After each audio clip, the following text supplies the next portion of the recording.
Good morning, everyone.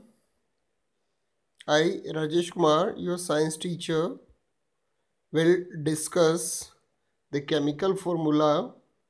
We will continue our chapter 4, chemical and chemical changes. Okay, and we will study today chemical formula. Chemical formula is a representation of a molecule of an element or a compound using symbols. A chemical formula shows the different types of elements present in one molecule of a compound, the number of atoms of each element present in one molecule of a compound.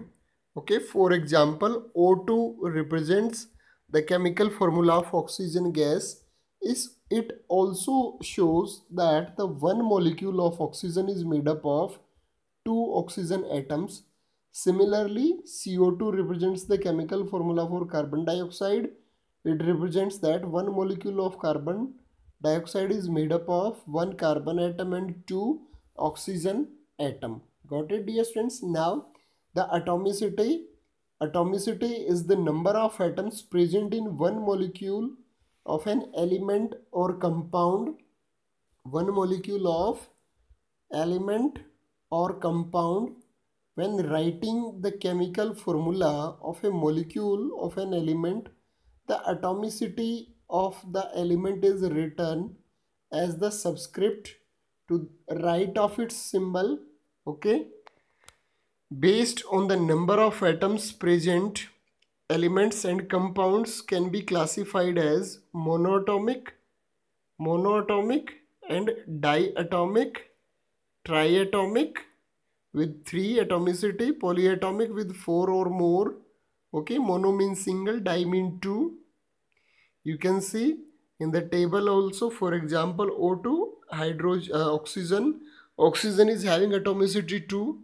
Sulfur you can see in the table also, S8, it is atomicity 8.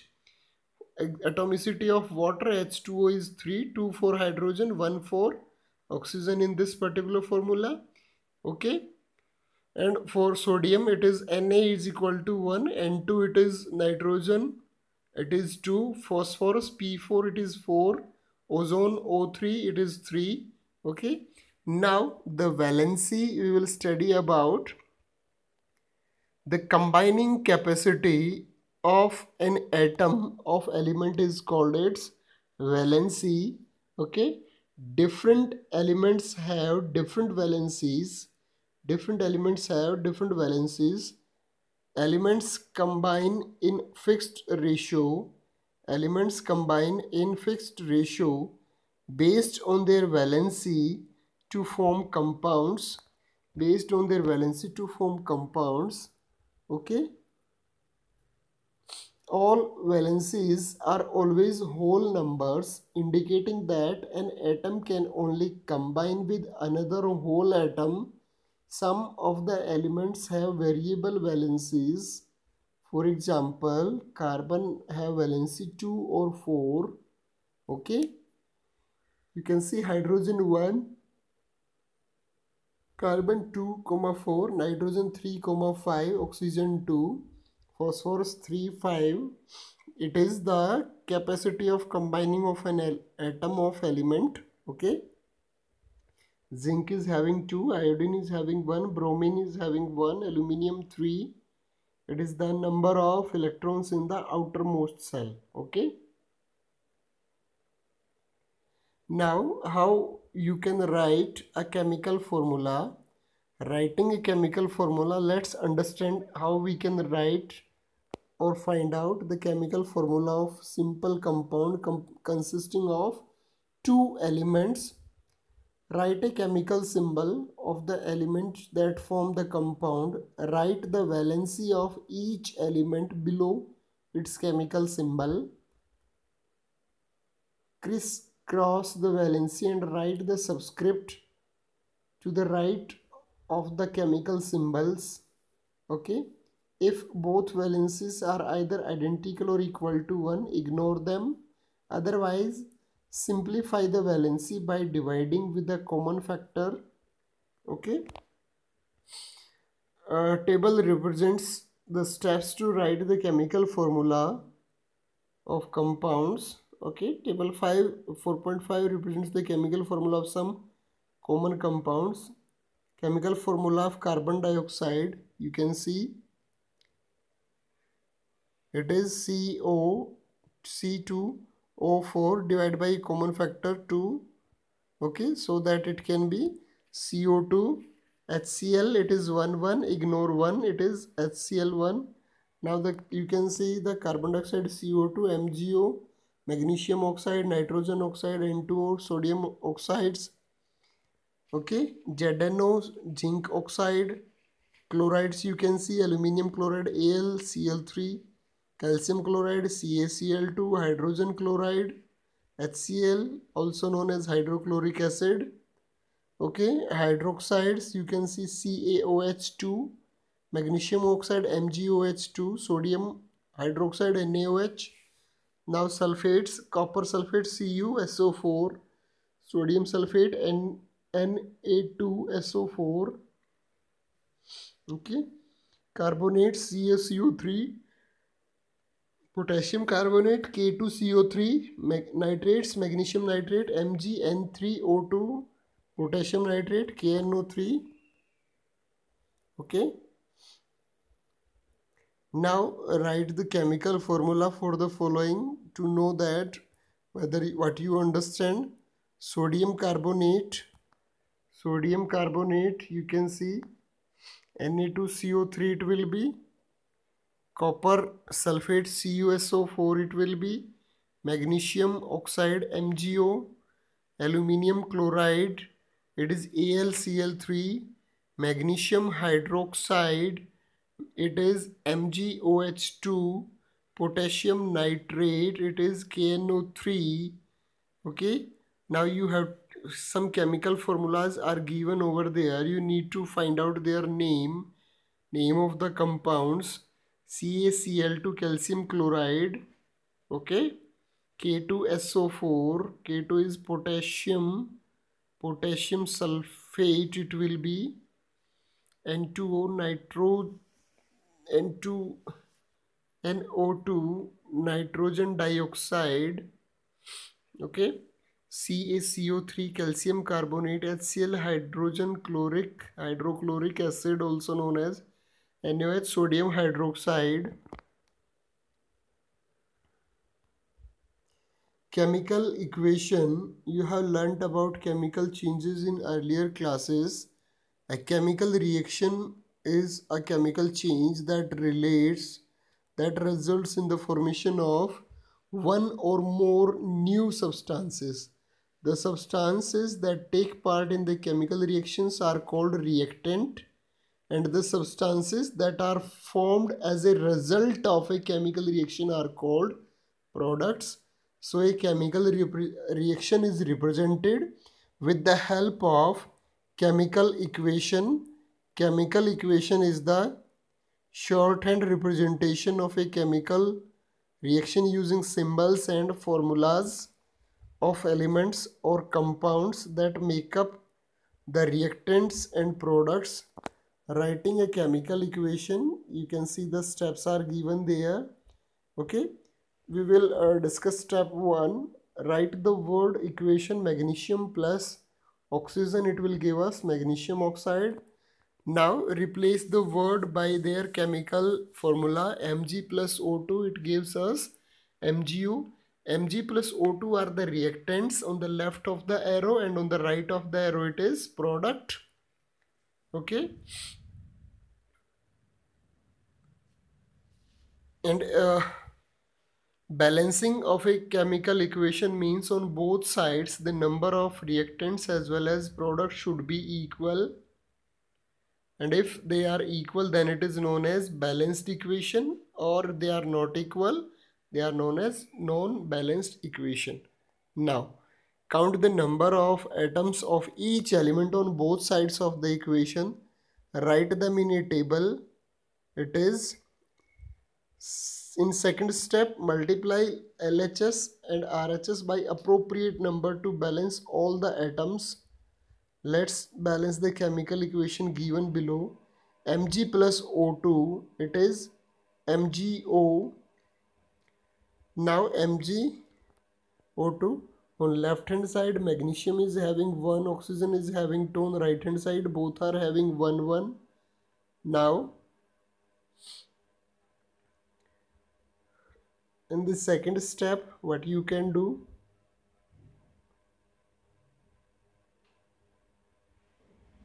in table you can see Mg it is 1, LHS, O2 is 2, LHS, number of atoms of products 2 it is. So you can do one thing, by multiplying 2 on the right hand side and 2 on the left hand side to magnesium, then it becomes 2Mg plus O2 is equal to 2MgO. Okay. Okay, let's consider another example. Sodium plus oxygen, it gives sodium oxide.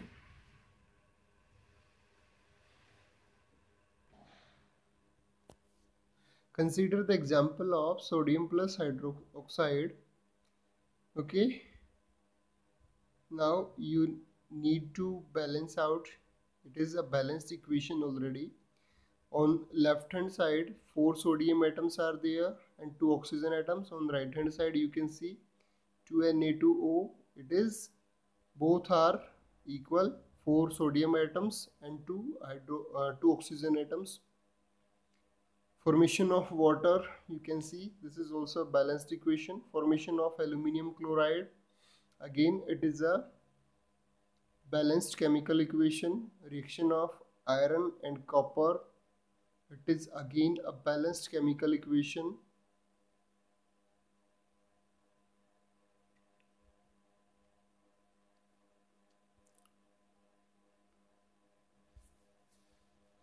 Okay, you need to do one thing. Now you need to balance out these equations by doing some multiplications on the both sides.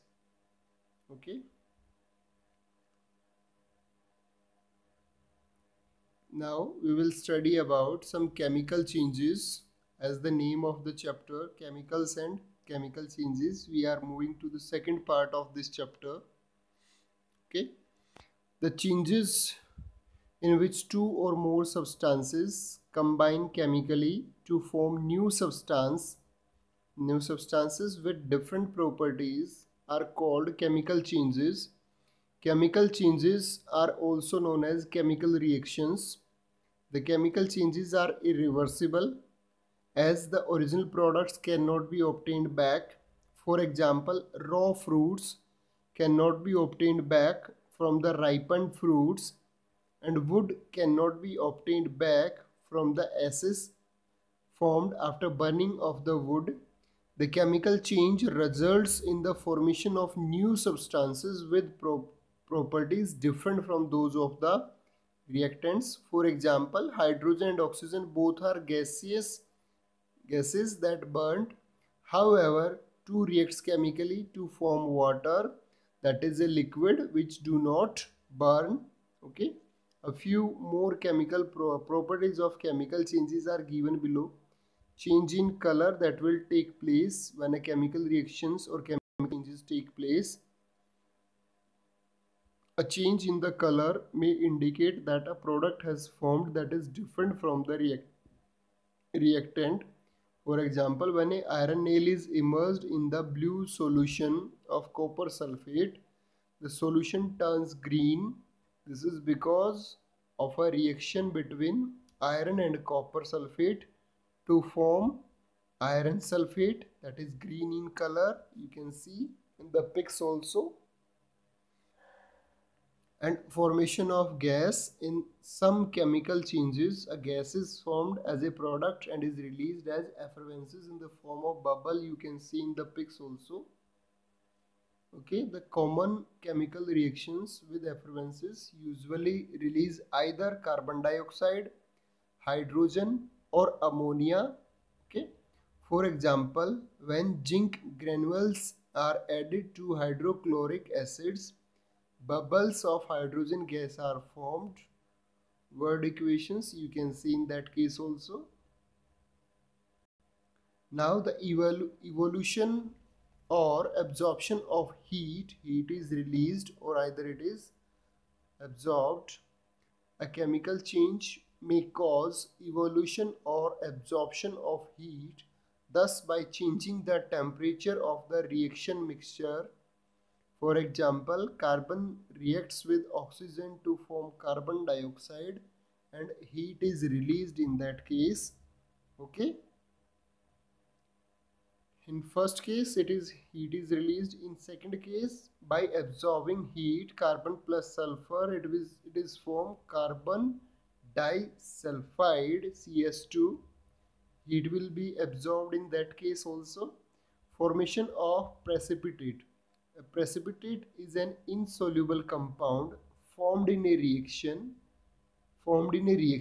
involving solutions. Okay.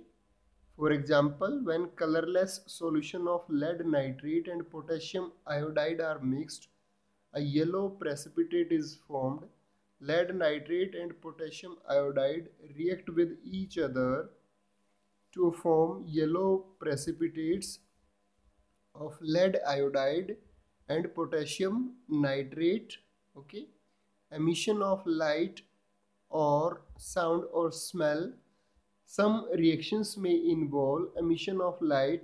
Burning is a chemical change that usually involves the emission of heat and light. Magnesium ribbon burns in oxygen with dazzling white light. While firecrackers are lit, they explode, producing loud sounds and smoke. Okay. Rusting, another chemical change. Okay, dear students, we will study about rusting in our next class. Okay, so we studied today about chemical formulas, how we can write chemical formulas, how we can find out a chemical reactions, how a chemical reactions is balanced, what are the changes those takes place in a chemical change, for example, changing of color, removal of gases in the form of effervescences, formation of precipitates, absorption and evolution of heat also we studied in this particular class. So dear students, we will continue our chapter and we will study about rusting and physical changes also in this particular chapters. Those are left. So till tomorrow, dear students, thank you so much. Thank you everyone.